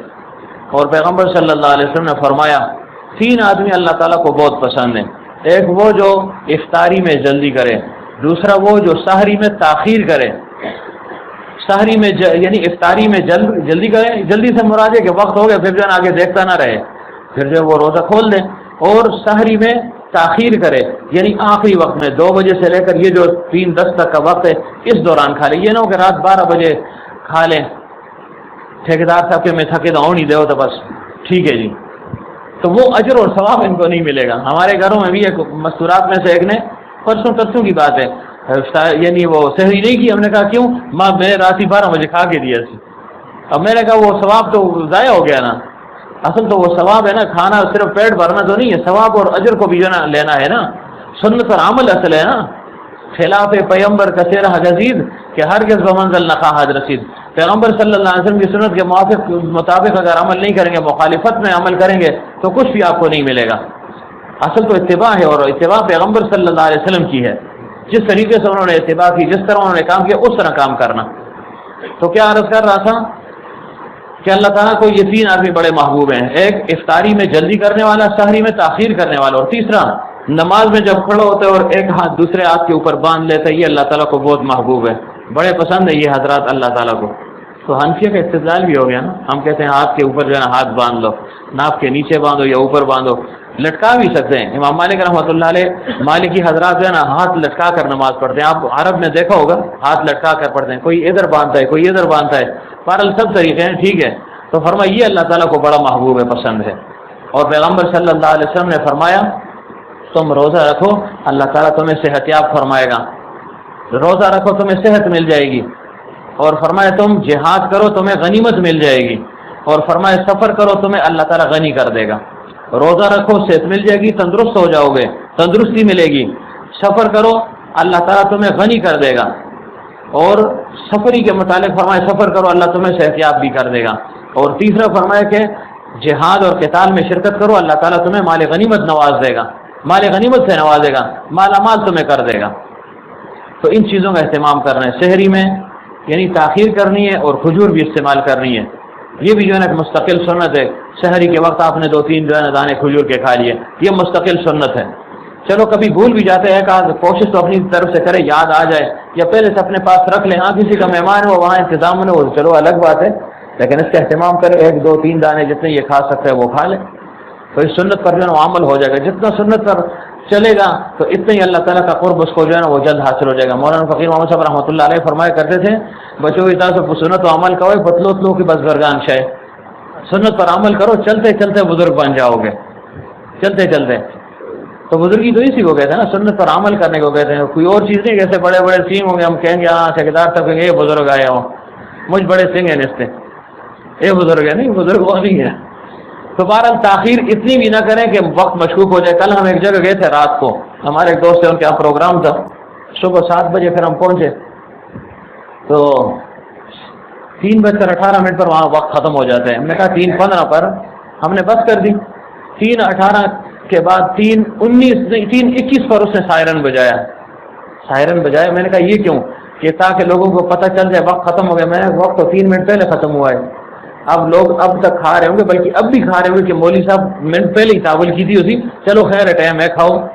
میں نے کہا تو 19 روزے تم نے لوگوں کے خراب کر دیے، آپ کو یہ چاہیے تھا کہ 3:14 پر جو ہے نا سائرن بجاؤ. اگر کوئی بے کے ساتھ کھاتا ہی رہے گا تو 1-2 منٹ کھا لے گا, چلو 18 کے اندر ہی اندر وہ بس کر دے گا. آپ نے 21 پہ سائرن مارا ہے. یہ جو ہے نا وہ لگاتے ہیں نا یہ اسپیکر سے وہ بولتا ہے. تو میں نے کہا یہ جو ہے نا سائرن بج رہا ہے تو وہ تو کہیں گے جی مولوی صاحب نے سائرن بجایا, اس کا مطلب 1 منٹ ہے ابھی اور بھی کھاؤ. میں نے تو غرق کر دیا لوگوں کو آپ نے. اتنی بے احتیاطی ہے, جو مقتدا ہیں وہ بھی احتیاطی کرتے ہیں. اسی وجہ سے ہم کہتے ہیں کہ سائرنوں پر جو ہے نا کان نہ رکھو, اذانوں پر کان نہ رکھو, وقت کو دیکھو. یہ جو ہے نا نقشہ اپنے پاس رکھ لیں. اب تو جدت آ گئی ہے, ہر ایک نے جو ہے نا رمضان کے لیے وہ کاغذ تیار کیے, ہم نے کیے تھے, شاید تقسیم ہو بھی چکے.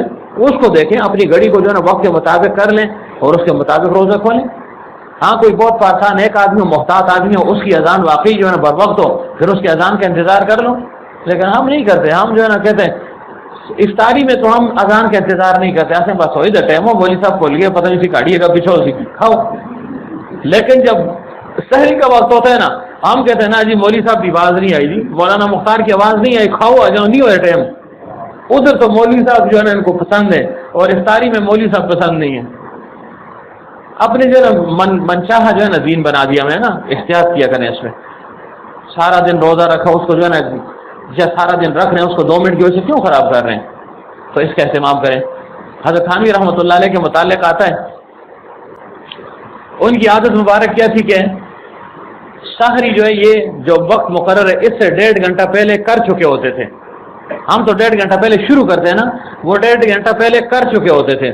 مثلا یہ سمجھے کہ آج کل 3:10 پر وقت ہے, تو حکیم محمد رحمۃ اللہ علیہ نے 1:30-2 بجے تک کر چکے ہوتے, کھا پی کے بیغم ہو چکے ہوتے.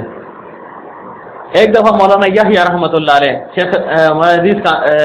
شیخ زکریا رحمۃ اللہ علیہ کے والد, کیونکہ ہم آثر بھی تھے, آپس میں دوست بھی تھے, آپس میں بے تکلف بھی تھے, تو وہ ان کے پاس مہمان ہو گئے. تو مہمان جب ہو گئے تو حضرت سے پوچھا بھائی آپ کی کیا ترتیب ہے؟ انہوں نے پوچھا آپ کی کیا ترتیب ہے؟ مہمان سے پوچھنا چاہیے کہ آپ جو ہے نا پہلے صرف افطاری کریں گے یا کھانا ساتھ کھائیں گے, کھانا بعد میں کھائیں گے, کیا ترتیب ہے آپ کی؟ تو اس طرح وہ چل لیں. اور مہمان کو بھی چاہیے کہ میزبان کے تابع ہو جائے, دونوں جو ہے نا ایک دوسرے کا خیال رکھیں. تو مولانا یحییٰ رحمۃ اللہ علیہ نے فرمایا حضرت میری عادت تو یہ ہے کہ میں جو ہے نا شک و شبہ ہی مجھے رہتا ہے کہ وقت پورا ہوا یا نہیں ہوا. ایسے آخری وقت میں جو ہے نا میں سحری ختم کرتا ہوں کہ شاید ہو چکا ہے روزہ, شاید نہیں ہوا, ایسے یعنی بالکل آخری وقت میں, یہ سمجھے 3:10 تک میں بند کر دیتا ہوں. اور آپ فرمایا میں تو 1.5 گھنٹہ پہلے. فرمایا اچھا. کہا جی افطاری کا کیا معاملہ ہے؟ تو انہوں نے کہا جی بس جیسے ہی مجھے اندازہ ہو جائے کہ اب وقت پورا ہو چکا ہے. اس وقت سائرن اور ڈس تو نہیں تھے نا, لوگ جو ہے نا اس کو دیکھتے تھے, موسم کو دیکھتے, سورج کو دیکھتے, اندازہ ہوتا کہ یہ وقت ہو چکا ہے. تو اس حساب سے میں روزہ کھول لیتا ہوں. فرمایا آپ کی ترتیب کیا ہے؟ تو حکیم علومت نے فرمایا 1.5 گھنٹہ پہلے بند کرتا ہوں, اور خوب جب تسلی ہو جائے کہ واقعی اب وقت پورا ہو چکا ہے پھر اس کے بعد میں افطاری کرتا ہوں. تو مولانا یحییٰ رحمۃ اللہ نے فرمایا 1.5 دن روزہ میں نہ رکھ سکتا, یہ 1.5 دن کا روزہ میں نہیں رکھ سکتا ہوں. یہ 1.5 گھنٹہ پہلے بس, اور ادھر جو ہے نا آپ سوچتے رہیں گے تو یہ تو 1.5 دن کا روزہ ہو گیا نا. سارا دن ہم روزہ اور جو ہے نا پھر آپ کہتے ہیں 12 بجے اٹھ کے کھاؤ. میں ایسے نہیں کر سکتا ہوں. حکیم علوم نے فرمائی نہیں, اب آپ مہمان ہیں تو چلو کچھ آپ گزارا کریں, کچھ میں کر لوں گا. کہا ٹھیک ہے, گزارا کہ آپ جو ہے نا بس 1.5 گھنٹہ پہلے کھاتے ہیں, کھائیں, میں تو آخری وقت میں کھاؤں گا. ٹھیک ہے جی. افطاری کا وقت جب ہوا, ادھر سے جب جیسے ہی وقت پورا ہو گیا تو مولانا یحییٰ رحمۃ اللہ علیہ نے اپنے مریدین سے فرمایا بھائی شروع کرو, کھاؤ. ہوئے اب انہوں نے شروع کر دیا کہ علومت رحمۃ اللہ علیہ ان کے مریدین انتظار میں تھے کہ اب حضرت فرمائیں گے تو کھائیں گے. جب 2-3 منٹ گزرے نا, حکیم علومت رحمۃ اللہ علیہ دیکھ رہے تھے جانے لگے تھے دب و دب. تو اپنے مریدین سے کہا کہ بھائی شروع کرو, جب تک ہم ٹائم کو دیکھیں گے نا یہ سب کچھ جو ہے نا صاف کر لیں گے, شروع کرو. تو ایک مزاج یہ بھی ہے نا, تاخیر سے یہ مراد نہیں کہ آپ جو ہے نا سورج کو دیکھتے رہیں, یہ ستاروں کو دیکھتے رہیں, ستارے نکلیں گے. یہ یہود اور نصارہ کا طریقہ ہے. اس وجہ سے پیغمبر صلی اللہ علیہ وسلم فرمایا جب تک میری امت سحری میں تعجیل کرے گی, یعنی جلدی افطاری میں تعجیل کرے گی اور سحری میں تاخیر کرے گی, تو یہ ہمیشہ خیر پر قائم رہیں گے.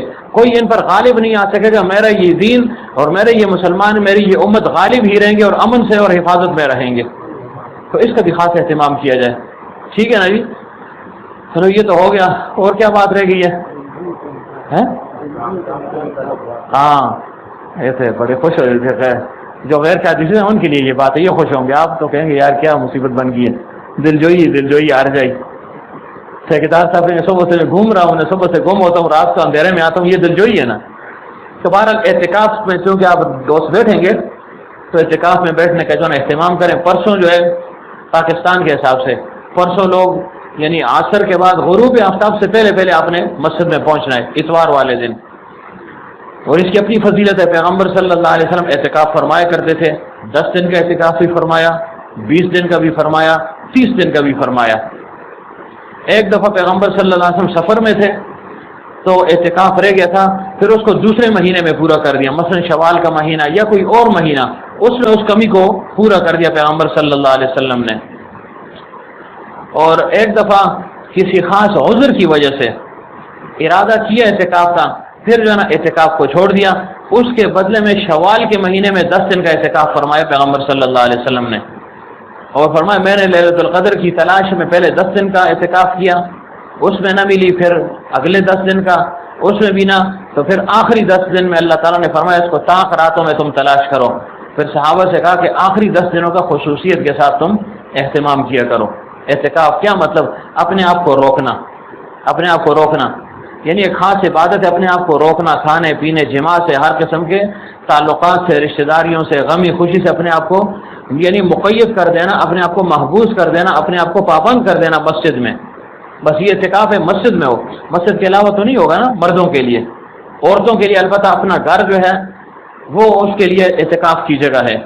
اگر عورتیں بیٹھنا چاہیں بیٹھنا بھی چاہیے, البتہ خاوند سے اجازت لے لے, لیکن خاوند بھی فن خانی نہ کرے, اجازت دے دے کہ چلو اس کو جو ہے نا ثواب ملے گا کہ میں اس ثواب میں شامل ہو جاؤں گا, تو وہ اس کی اجازت دے دیں. عورتوں کو یہ چاہیے, بعض اوقات عورتیں جلدی میں کوئی ایک گھر کے کمرے کا کوئی ایک خاص حصہ مخصوص کر لیتی ہے, مشکل میں پھنس جاتی ہے. مثلا فرض کریں کسی گھر میں چارپائیاں استعمال ہوتی ہیں, اب اس نے یہ کہہ دیا بس یہی چارپائی میرے لیے معتکف ہے. معتکف یعنی جو اعتکاف کی جگہ ہے, معتکف کرنے والا, معتکف وہ جگہ, سمجھ رہے ہیں نا, اس جگہ کو کر لیا. اب اس سے وہ 2 قدم آگے نکلے گی تو اس کا اعتکاف ٹوٹ جائے گا.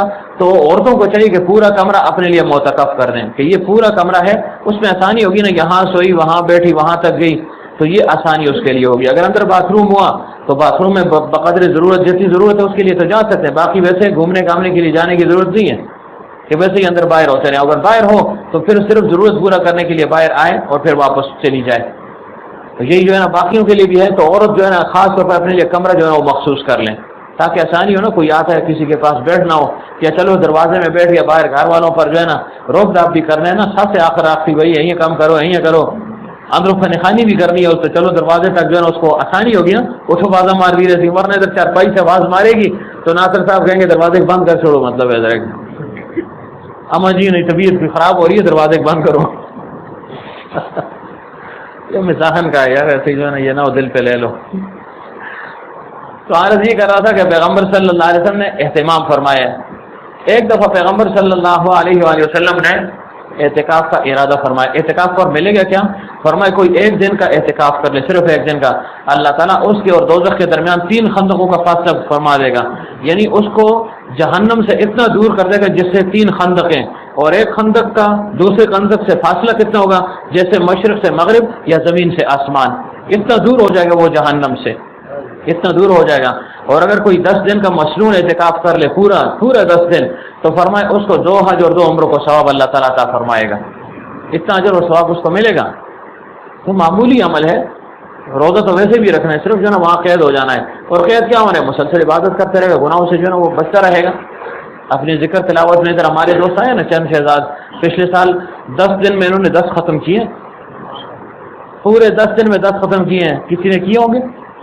تو یہ اللہ تعالیٰ جس کو جو ہے نا یہ قوت دے دے, جس کو یہ توفیق عطا فرما دے, اس کا اس کے ساتھ تعلق نہیں ہے کیسا آدمی ہے جی, کیسا ہے کیسے, بس بندہ ہے اللہ تعالیٰ کا, جو اللہ کو جو ہے نا وہ محبوب ہو جائے اس کو اللہ تعالیٰ توفیق دے دیتا ہے. تو کسی پر حقارت کی نظر بھی جو ہے نہیں کرنی چاہیے, اور اس نعمت کا شکر بھی ادا کرے کہ اللہ تعالیٰ اس نعمت کو مزید بڑھاتا ہے. نہ یہ کہ وہ غرہ ہو کہ وہ دیکھو میں نے کمال کر دیا ہے, نہیں, کمال اپنی طرف منسوخ کرے گا تو یہ نا سب کچھ جو ہے نا ضائع ہو جائے گا. تو بہرحال پیغمبر صلی اللہ علیہ وآلہ وسلم نے اعتکاف کا ارادہ فرمایا. فرمایا میرے لیے خیمہ لگا دو. صحابہ نے لگا دیا. حضرت عائشہ رضی اللہ عنہا نے فرمایا یا رسول اللہ صلی اللہ علیہ وسلم میرا بھی جی چاہ رہا ہے کہ میں اعتکاف کر لوں آپ کے ساتھ. فرمایا ان کے لیے بھی خیمہ لگا دو. خیمہ لگ گیا. حضرت حفصہ رضی اللہ عنہ جب آئی دیکھا مسجد نبی میں 2 خیمے نصب ہیں. صحابہ سے کہا مڑے سے بھی لا سٹو, میرے لیے بھی لگا دو بھائی. یہ پیغمبر صلی اللہ علیہ وسلم کا یہ عائشہ رضی اللہ عنہ کا میرے لیے بھی لگا دو. ان کے لیے بھی لگ گیا. پیچھے سے حضرت زینب رضی اللہ عنہ آئی, دیکھا 3 خیمے نصب ہیں مسجد نبوی میں. کہا یہ کیوں؟ کہ جی یہ 3 حضرات اعتکاف میں بیٹھیں گے. پیغمبر صلی اللہ علیہ وسلم, حضرت عائشہ, حضرت حفصہ رضی اللہ عنہما. فرمایا میرے لیے بھی لگا دو, میں کسی سے کم, میرے لیے بھی لگاؤ. 4 خیمے ہو گئے. پیغمبر صلی اللہ علیہ وسلم جب آئے مسجد نبوی کو دیکھا, حیران ہو گئے. میں نے 1 خیمے کا کہا تھا, چلو 2 کا کہا تھا. حضرت عائشہ کو بھی اجازت دی تھی. یہ 2 خیمے کس نے لگوائے؟ صحابہ نے عرض کیا جی کہ حضرت حفصہ رضی اللہ عنہ کا حکم تھا, ہم نے لگا دیا, آپ سے پوچھا نہیں, لیکن ان کا حکم تھا. اور پھر حضرت زینب رضی اللہ عنہ کا حکم تھا, ان کے لیے لگایا. اب پیغمبر صلی اللہ علیہ وسلم جو ہے نا حیران ہو گئے, بھائی کیا کروں, ان کو تو میں نے اجازت نہیں دی. عائشہ رضی اللہ عنہ نے تو اجازت مانگی اور دے دی, لیکن ان کو تو اجازت نہیں دی, لیکن ان کا دل بھی ٹوٹ نہ جائے, یہ کہہ رہا تھا. تو پیغمبر صلی اللہ علیہ وسلم فرمایا بھائی سارے خیمے اٹھاؤ, سب کے سب اٹھاؤ, چاروں کے چاروں اٹھا دو. یہ کس وجہ سے؟ اس وجہ سے کہ اگر میں صرف یہ کہوں میرا چھوڑ دو اور عائشہ رضی اللہ عنہ کا چھوڑ دو, تو باقیوں کا دل ٹوٹ جائے گا کہ دیکھو ہمارے ساتھ محبت ہی نہیں, اس کے ساتھ محبت ہے نا, اس کا خیمہ چھوڑ دیا اور ہمارا نہیں چھوڑا. تو فرمائے ان کی دلجوئی کے لیے فرمائے سب کے سب اٹھا دو. اپنا بھی اٹھوا دیا, اور اپنا خاص طور پر پھر کیوں اٹھوایا؟ تاکہ عائشہ رضی اللہ عنہ کی دل شکنی نہ ہو کہ مجھے تو اجازت مل گئی تھی اور مجھے بھی نہ چھوڑا, باقیوں نے تو اجازت نہیں لی تھی نا, تو کم از کم میرا تو چھوڑ دیتے. میرا اگر نہیں چھوڑا تو پیغمبر صلی اللہ علیہ وسلم فرمایا ان کے دل میں یہ وسوسہ بھی نہ ہے, یہ گمان بھی نہ ہے کہ دیکھو میرا نہیں چھوڑا, مجھے تو اجازت ملی. اپنا بھی ساتھ اٹھوا دیا کہ چلو سب اس بار نہیں کرتے. اس کو دلجوئی کہتے ہیں. مفسرین نے اور بھی باتیں لکھی ہیں, محدثین نے اس کی شرح میں. ایک یہ وجہ انہوں نے لکھی ہے کہ چونکہ ہر ایک نے خیمہ لگا دیا, تو جب سب لگائیں گے 2-3 اور لگے تو مسجد نبوی تو بھر گئی, لوگ نماز کہاں پڑھیں گے. تو جگہ کی تنگی کی وجہ سے پیغمبر صلی اللہ علیہ وسلم فرمائے چاروں اٹھا دو. لیکن اصل توجہ یہ ہے کہ ان کی دل شکنی تاکہ نہ ہو, ان کی دلجوئی ہو جائے, یہ ناراض نہ ہو, ان کا تعلق آپس میں خراب نہ ہو. اس وجہ سے فرمائے بھائی میں بھی قربانی دیتا ہوں, اس دفعہ میرا جو ہے نا خیمہ یہ بھی تم اٹھا دو. اتنا اہتمام کیا پیغمبر صلی اللہ علیہ وسلم نے. تو یہ دلجوئی تھی نا گھر والوں کی, ورنہ آپ کہہ گئے نہیں جی مطلب ہے کہ میں بیٹھے رہوں. آپ نے کہہ دیا ہے. ہاں یہ ہے کہ اگر شوہر اپنی عورت کو اجازت دے دے اور وہ بیٹھ جائے اور پھر اس کے بعد وہ کہے کہ نہیں میں نہیں مانتا ہوں, تو فرمائے یہ حکم اس کا وہ نہ مانے, بس اس نے اس کو اجازت دے دی ہے. البتہ اگر ابھی تک وہ بیٹھے نہیں ہیں, جیسے عائشہ رضی اللہ عنہ ابھی بیٹھی تو نہیں تھی, ابتدا تھی, پیغمبر صلی اللہ علیہ وسلم نے پہلے اجازت دے دی اور پھر کسی مصلحت کی وجہ سے اپنی اجازت واپس لے لی, یہ بھی شوہر کو اختیار حاصل ہے. یہ اختیار بھی ان کو حاصل ہے کہ ابھی بیٹھے نہیں تھے, تو فرمایا مصلحت کیا ہے, یہ باقی بھی خفا ہوں گے, پھر ان کی خفا اگر ہوں گے یا تو ان کو راضی کروں گا یا مسجد تنگ ہوگی, تو فرمایا باقی لوگوں کے لیے پریشانی بن جائے گی, اس وجہ سے اٹھوایا. دوسری توجہ یہ تھی کہ عائشہ رضی اللہ عنہ کو اجازت اس وجہ سے ملی کہ ان کا حجرہ مبارک بالکل مسجد نبوی صلی اللہ علیہ وسلم کے قریب تھا, دروازے سے نکلنا آنا یعنی پردے کا اہتمام باقی تھا, اس میں بے پردگی کا کوئی احتمال نہیں تھا. مسجد کے درمیان سے گزرنے کی ضرورت نہیں پڑ رہی تھی, اس وجہ سے اجازت دے دی تھی. باقی دو کو کیوں اجازت نہیں دی کہ ان کے گھر ایسی جگہ تھے, حجرے مبارک ایسی جگہ تھے کہ وہاں جاتے ہوئے مسجد کے درمیان سے گزرنا پڑ رہا تھا, تو ظاہر ہے پھر پردے کا اہتمام نہ ہو سکتا تھا. مستقل یعنی صحابہ کو اس کا خاص اہتمام کرنا پڑتا کہ بھائی ابھی ازواج مطہرات میں سے کوئی جائیں گی, لہذا پردے کا اہتمام کرو, نظر کا اہتمام کرو وغیرہ وغیرہ. کلفت تھی, اس وجہ سے پیغمبر صلی اللہ علیہ وسلم نے ان کو منع کر دیا, اور بالطبع ان کو تب منع کیا کہ ان کی دلجوئی ہو, اور تینوں کو اس وجہ سے اٹھایا عائشہ رضی اللہ عنہ کو, اور اپنا اس وجہ سے اٹھایا کہ عائشہ رضی اللہ عنہ کی دلجوئی بھی ہو جائے تاکہ وہ بھی خفا نہ ہو کہ چلو ان کا تو مسئلہ تھا, مجبوری تھی, آپ نے اٹھایا, میری کیا مجبوری تھی, تو فرمایا آپ کی مجبوری ہو یا نہ, میں بھی نہیں کر رہا ہوں, جب میں نہیں بیٹھ رہا ہوں تو آپ کو کیا ضرورت ہے, یہ خوش ہو جائیں گے اس وجہ سے. تو پھر پیغمبر صلی اللہ علیہ وسلم نے اس کے بدلے میں شوال کے جو مہینے تھے اس میں 10 دن کا اعتکاف فرمایا تھا, 10 دن کا اعتکاف فرمایا. تو آپ نے جو کرنا چاہے تو اعتکاف کر لے. 3 قسم اعتکاف کی نا, ایک سنت مسنون علی الکفایہ, اگر پوری بستی میں مسجد میں کوئی بھی نہ بیٹھا تو سب گناہگار ہو جائیں گے. کسی ایک کو تیار کر لو, محنت سماجت کر لو کہ بھائی آپ کے لیے کھانا لائیں گے, کوئی رشوت دے اس کو, کیوں ہم تو فارغ نہیں ہے نا, اس کو کوئی رشوت دے دو بھائی, اجرت نہیں دینی. لیکن آپ کو پتہ ہے کہ ایک شخص انتہائی مخلوق الحال ہے, غریب ہے, تنگ دست ہے, تو چلو اگر کوئی کہہ دے بھائی جو نا ہم انتظام کر لیں گے, اس کو ایسے تم لالچ میں نہ رکھے, یعنی اس کو پہلے سے انتظار میں بھی نہ رکھے, اپنی طرف سے ہر ایک کوشش کرے تو کسی کو بٹھا دے, ورنہ کسی اور محلے سے پکڑ کر لے آئے اور اس کو وہاں پر بٹھا دے, پھر بھی جو ہے نا یہ فرض جو ہے نا ان کا پورا ہو جائے گا. یہ سنت ہے نا, سنت اعتکاف ہے, سنت علی الکفایہ ہے, سب جو گناہگار ہو جائیں گے, تو کسی ایک کو جو ہے نا اس کے لیے تیار کر لیں, کسی ایک کو تیار کر لیں. دوسرا اعتکاف کیا ہے کہ وہ نظر ہے, کسی نے کہا یا اللہ فلاں کام میرا ہو جائے, ایک پوتا تو مل گیا, ایک اور مل جائے, تو یا اللہ پھر جو ہے نا میں 5 دن کا یا 10 دن کا اعتکاف جو ہے نا وہ کروں گا، تو یہ مخصوص ہو گیا، معین ہو گیا یا غیر معین ہو گیا، تو اس میں بھی جو ہے وہ اعتکاف کرے گا، لازماً کرے گا۔ اور تیسرا اعتکاف وہ نفلی اعتکاف ہے، کسی وقت بھی جو ہے نا آپ مسجد میں جائیں اور اعتکاف کی نیت کر لیں، بس جو ہے نا آپ معتکف ہو گئے۔ مثلا مسجد میں داخل ہوئے نیت نہیں ہو رہی تھی، داخل ہو ہی رہے تھے، آپ کو اچانک یاد آئے تو اسی وقت جو ہے نا نیت کر لیں، یہ نفل کی نیت ہو جائے گی۔ فرمائے جو مغرب سے لے کر عشاء تک اعتکاف کی نیت سے مسجد میں داخل ہو جائے، مسجد میں بیٹھ جائے، اللہ تعالیٰ اس کے لیے جنت میں خوبصورت محل تیار کرے گا۔ تو مسلمان کی کوئی حرکت، کوئی سکون جو ہے نا بغیر عبادت کے، بغیر اجر کے نہیں جا رہا۔ اگر اور نہیں یہ تو ہم نیت کر سکتے ہیں، نماز کے لیے ساتھ اعتکاف کی نیت کر لیں کہ جب تک میں اس مسجد میں ہوں تو میں اعتکاف کی نیت سے رہ رہا ہوں، تو اس کو اجر اور ثواب اس کا ملے گا۔ باقی جو مسائل ہیں وہ اپنے علماء وغیرہ سے پوچھ لیں، خصوصیت کے ساتھ مسجد کے اندر بے احتیاطی وغیرہ نہ ہو۔ بعض اوقات اذان خانہ جو ہوتا ہے وہ باہر ہوتا ہے، اس میں لوگ جا کر اذان دے دیتے ہیں، بغیر اجازت کے دیتے ہیں، تو اس سے جو ہے اعتکاف ٹوٹ جائے گا۔ اگر اندر ہی ہو اور سیڑھی بھی اندر ہی سے لگی ہو پھر تو مسجد کے حصے میں پھر چلو ٹھیک ہے۔ اس کے علاوہ بغیر یعنی عذر شرعی کے، یعنی وضو ٹوٹ گیا اس کے لیے آپ تو جا سکتے ہیں، استنجا خانے کے لیے جا سکتے ہیں، یا غسل فرض ہو چکا ہے اس کے لیے آپ جا سکتے ہیں۔ تبریک کے لیے، ٹھنڈ کے لیے، غسل کے لیے آپ نہیں جا سکتے۔ کوئی جو ہے نا نشے کا عادی ہو، بیڑی، نسوار، پان وغیرہ، سگریٹ اس کا عادی ہو، اس کی بھی اجازت نہیں ہے۔ ہاں چلتے چلتے اگر پیتا ہے تو ٹھیک ہے، آپ کہیں ہاں بس کام ہو گیا ہوں تو نہ پیو نا، پہلے کیا ہے نا کہ نشاور چیز استعمال نہ کی جائے، لیکن مسئلہ بیان کر دیا نا۔ ایک شخص سگریٹ کا عادی ہے، یا تو جل کے اٹھا پیوے، پھر دونوں کام کرے، جتنا ٹائم ادھر نکال رہا ہے نا ادھر سے اس کو جو ہے نا اندر جو ہے نا منتقل کرتا رہے اس برکت کو، تو ایک یہ طریقہ ہے۔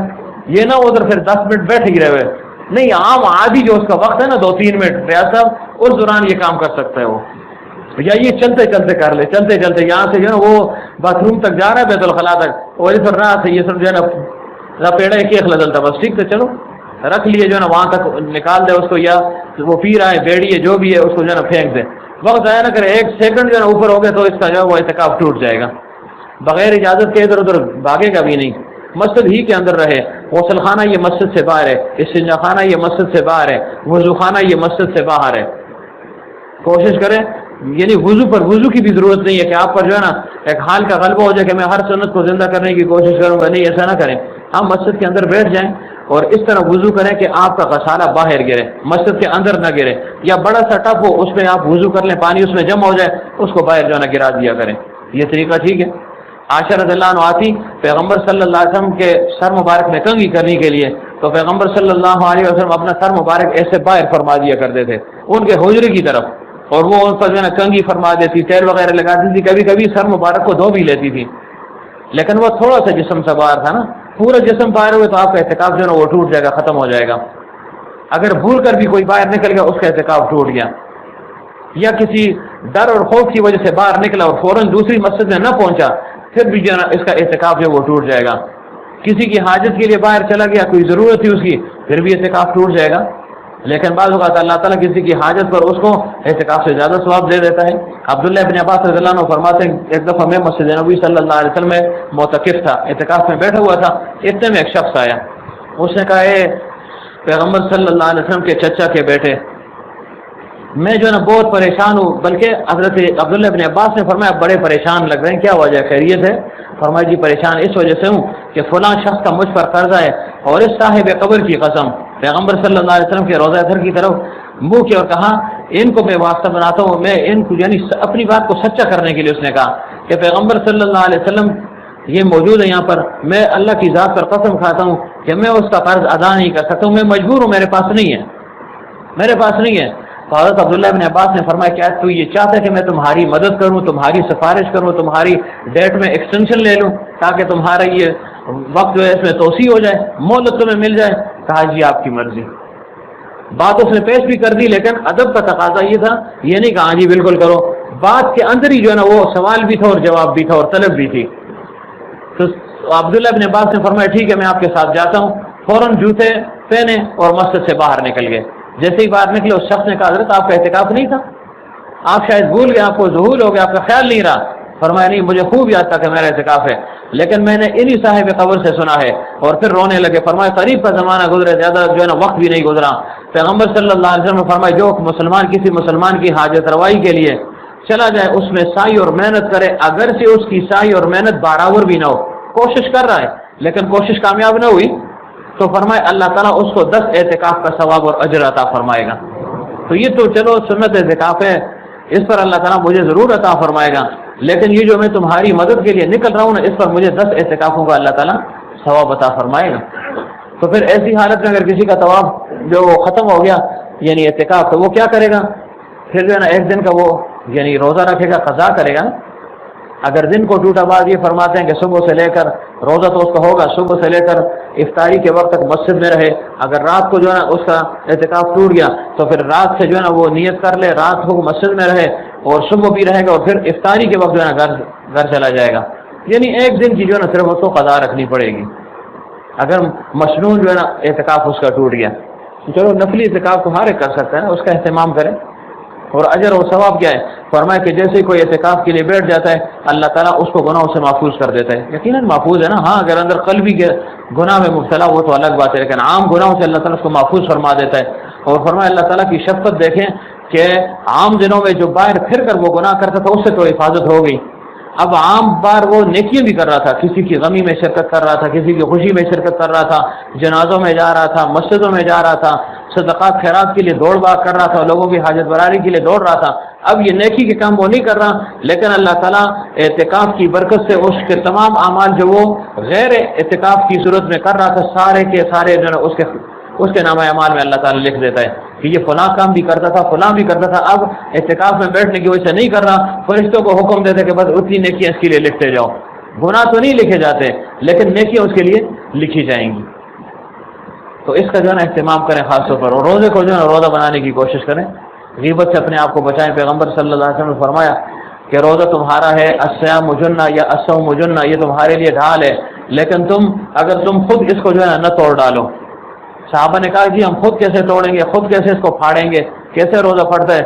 فرمایا غیبت سے اور جھوٹ سے جو ہے نا روزہ پھٹ جاتا ہے، ختم ہو جاتا ہے، اس کی حیثیت جو ہے نا وہ ختم ہو جاتی ہے۔ روزے یعنی وہ جو برکات ہیں، خاص ثمرات، وہ انسان کو حاصل نہیں ہو سکتے۔ تو اللہ تعالیٰ قاعدے ضابطے کے مطابق بقی ایام کے روزے رکھنے کی اللہ تعالیٰ ہمیں توفیق عطا فرمائے۔ وآخر دعوانا الحمدللہ رب العالمین۔ ذکر کر لیں اللہ اللہ اللہ اللہ اللہ اللہ اللہ اللہ